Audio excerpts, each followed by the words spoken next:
And here we are. Hello and welcome to the podcast. And today I'm joined by Professor Joseph Agassi to talk about addiction again. Welcome. It's a pleasure.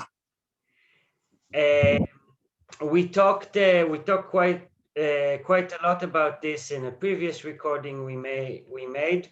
Uh, I like to start off with the thing that probably most people that are interested in addiction want to talk about or ask is, how does one quit an addiction? First of all, one should know what not to do. Yeah. It is the most important thing because there are certain mechanisms that have self-strengthening, like sailor's knots. When you try to undo a sailor's knot, it becomes harder. There are certain, you see, neuroses are such that they include the fight against the neurosis. So the harder you fight against a neurosis, the more neurotic you are. Mm-hmm. And whether addiction is a neurosis or a psychosis is a different question, or neither is a different question. But first of all, it's clear that fighting against addiction is a part of the addiction. Yeah. And therefore, one should never fight the addiction.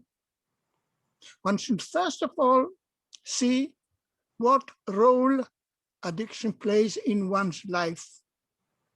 And then briefly, one can replace something else that plays the same role.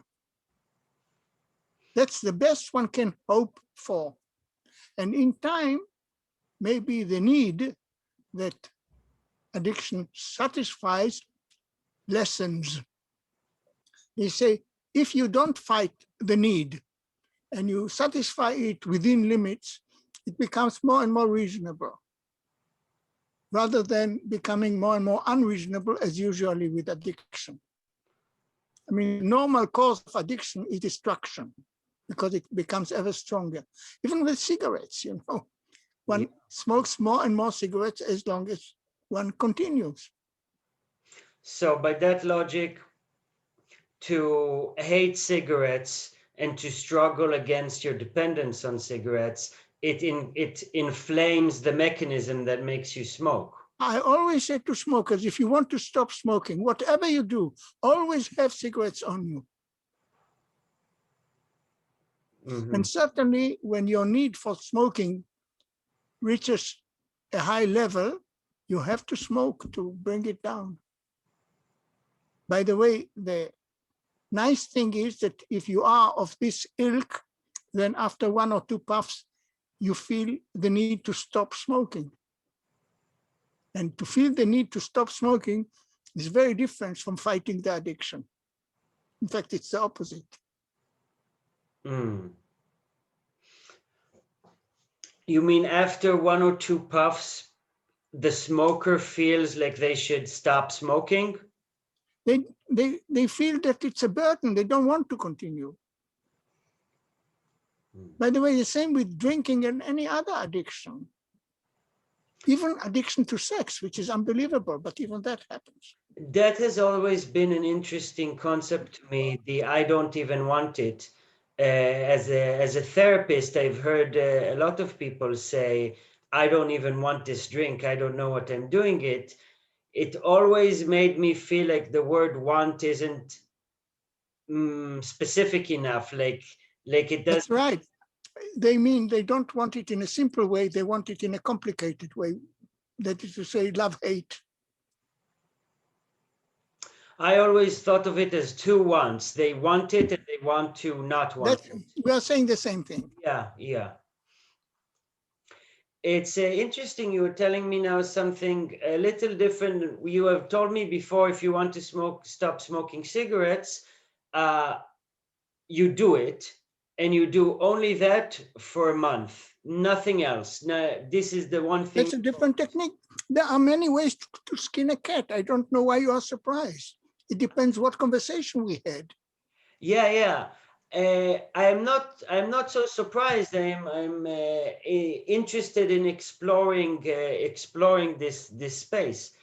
As one of my favorite teachers told me there are many psychologists about change. He was saying there are many ways to skin a cat, but there is no way of doing it that the cat is going to be pleased. That's possible, I don't know. But one thing I can tell you, I was very much at war with myself. And now for many years, I'm at peace with myself. It's not that I don't change. It's not that I don't have problems, anything else, but not war with myself. Mm-hmm. Being at war with yourself requires reconsideration. You mean stopping to be at war with yourself requires a reconsideration? That's right. The most important thing is not to be at war with yourself. It's better to have bad intentions, whether to yourself or to others, than to fight yourself. A gambler who is at peace with gambling is nearer to getting out of it than a gambler who fights it. For sure. Fighting gambling is a part of gambling. That's what I'm saying. That's the most important message I am giving to you today.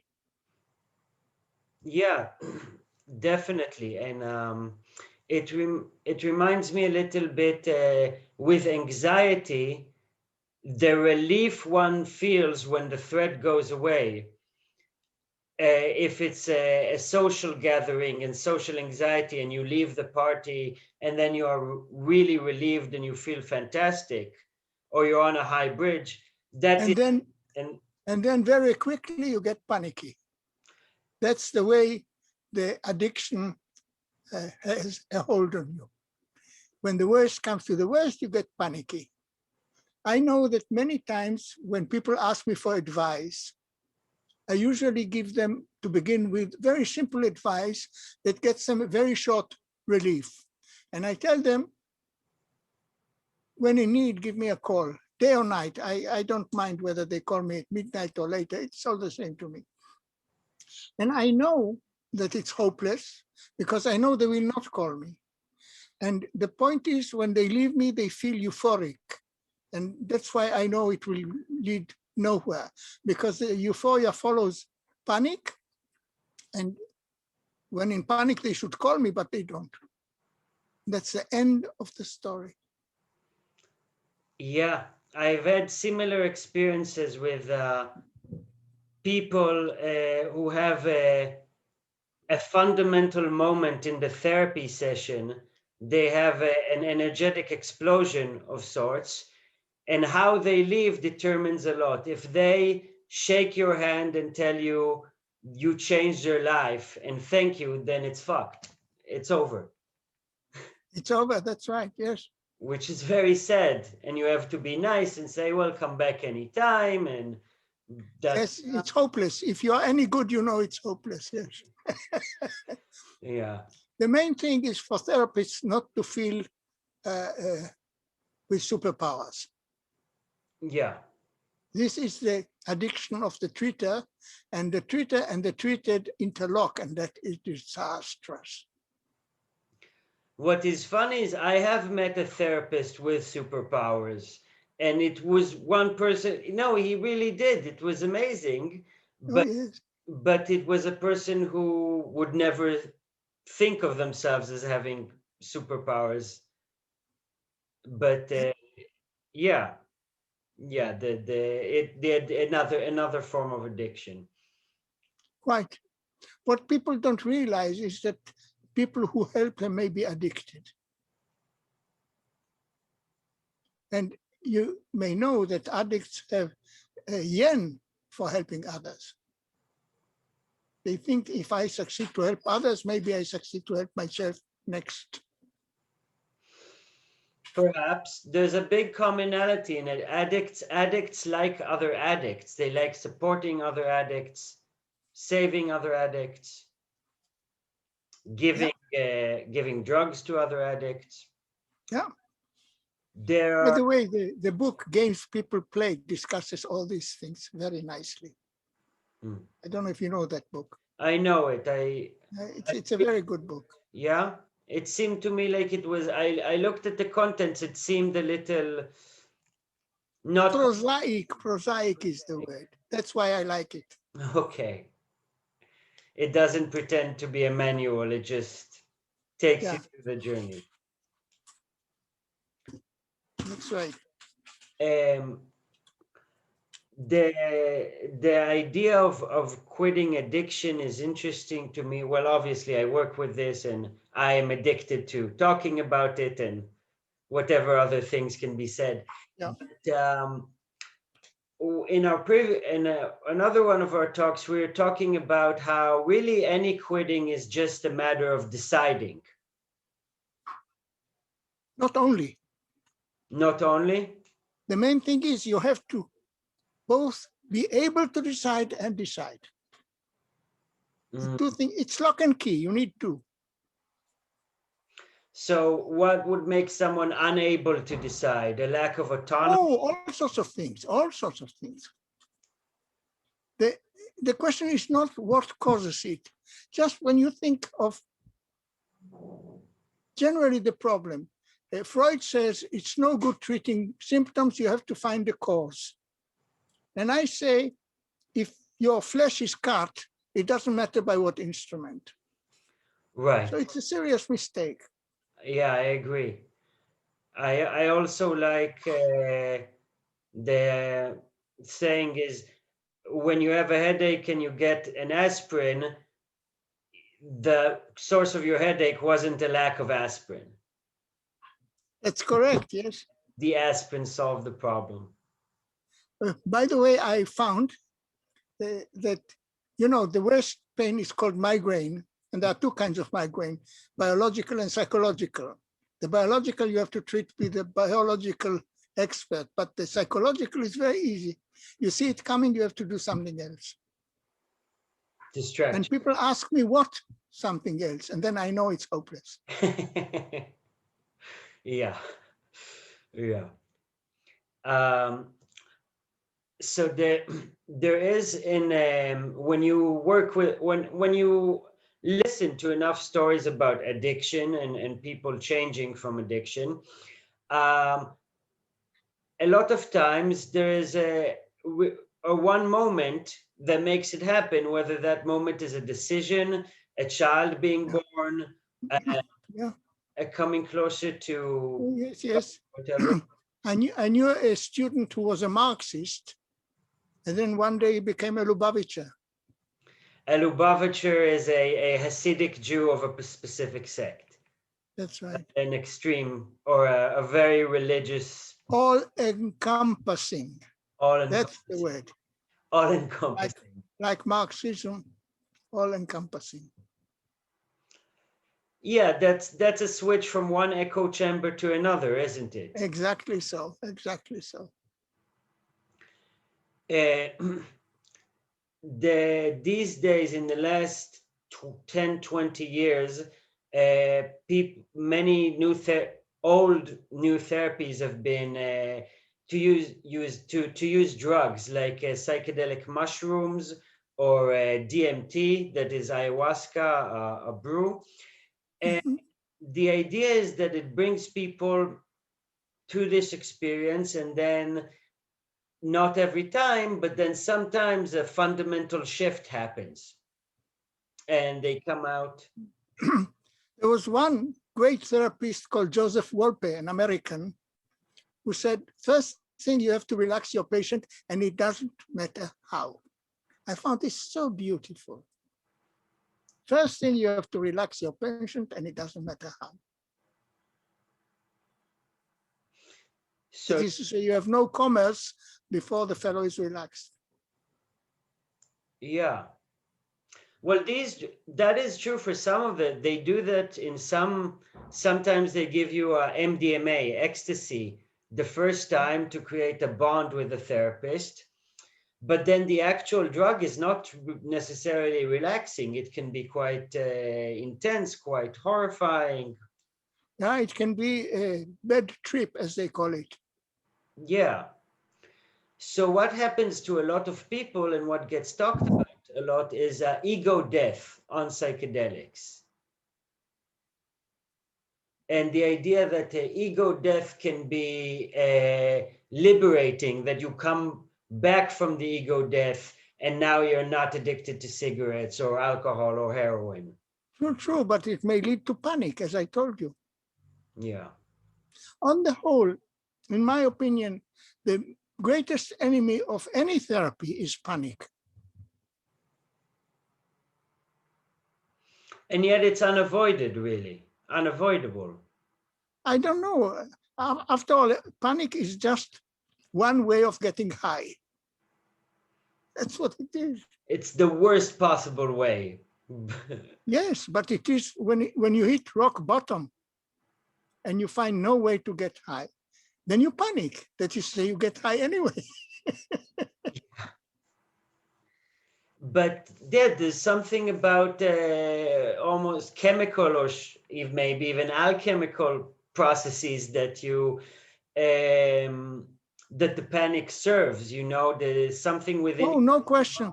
What Freud said about this is very clear, very good. He said, what the trigger is personal. You can find it. It can be, by the way, a siren. Yeah, for sure. Which is very reasonable. So any trigger will do. Yeah. To me, in our past discussions, when I have told you about, you can, people do this with ego death, you said to me, you don't need the drugs for ego death. Exactly so. That's what every yogi knows. Yeah, okay. So through the yogi way, you would do it through. In my opinion, that's the main thing, to realize that whatever you can do with drugs, you can do without.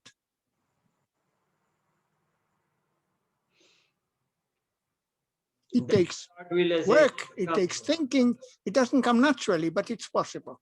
Exactly.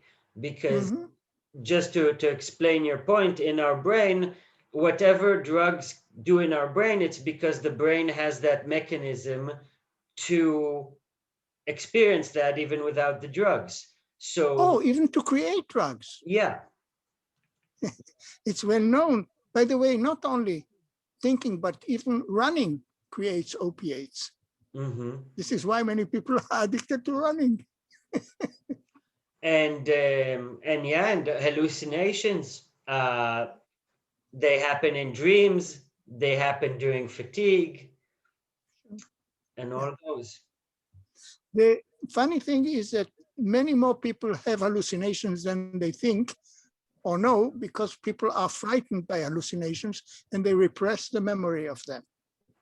And this is because there is the theory, which is false, but very popular, that psychosis and the psychotic breakdown are a couple, which is not true. It's not true. No, you can have a psychotic breakdown and be well the next morning, and you can slide into a psychosis without a breakdown. Unless you meet a psychologist on the way. Yes, he's very good at it. With it for free. You see, he does it for your own good. Right. I must tell you, this really angers me when I say he does it for your own good. This is manipulation and hostile and aggressive and harmful, and yet he's always right. Yeah, when the psychologist makes you confront the idea that what your reality isn't real. Oh, yes. When you dream about your mother, the psychoanalyst says, finally, we have arrived. Is the psychoanalyst in this example the same as the one who does it for your own good? If he is an aggressive person, there are gentle people and not gentle people in every walk of life. So be careful. Right, yeah. It is a terrible shame what happens to people at their most vulnerable when they hit a not good therapist. My rule is very simple. You see, I wrote a paper on the question, what makes for a scientific golden age? Now, the concept of golden age is very popular. Everybody knows about it. There was the golden age in the past, before Adam and Eve left Oh, oh, Garden of Eden. the Oh, first. yes, yes, this is a very popular story. I mean, you don't have to be in the Jewish Christian tradition to accept it. And yet, it's very, very funny.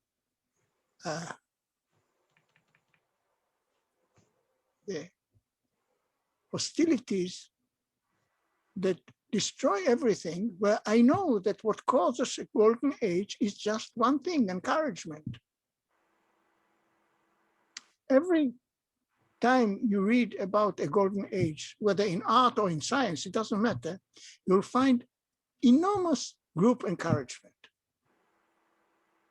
And yet, the normal thing in this country today is, who do you think you are? Yeah. Who do you think you are? This is really, you see, you don't have to be a psychoanalyst to do harm. No, it's the domain of everyone now. It's who do you think you are? I think that's a very, very profound statement, that today what we have is the lack of the opposite of encouragement.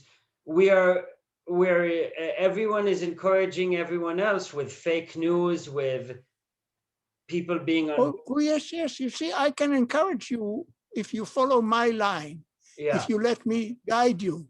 But otherwise, who do yeah, you think you are? yeah, I mean, you need my help. Without my help, you are nobody, and so on.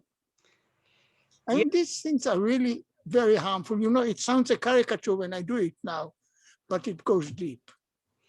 So encouragement is terrible. And in my academic experience personally, the first person to encourage me was Professor Frenkel. He was a mathematician. I studied mathematics, but not a mathematician.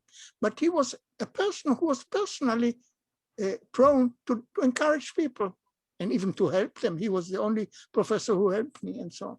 This is, I mean, the fact that I remember him among all the professors who taught me, and some of them were very nice people, some of them not. But he was the only one who encouraged me. Isn't it something? It is. And I always remember him with enormous fondness because he encouraged me. And not because I was who I was, but because he was what he was. Yeah, it's very rare in academia. It's mostly, it's who do you think you are? And That's right. Sir, I'm going to tell you. That's right. Yes, so we are done for today. I think we're done for today.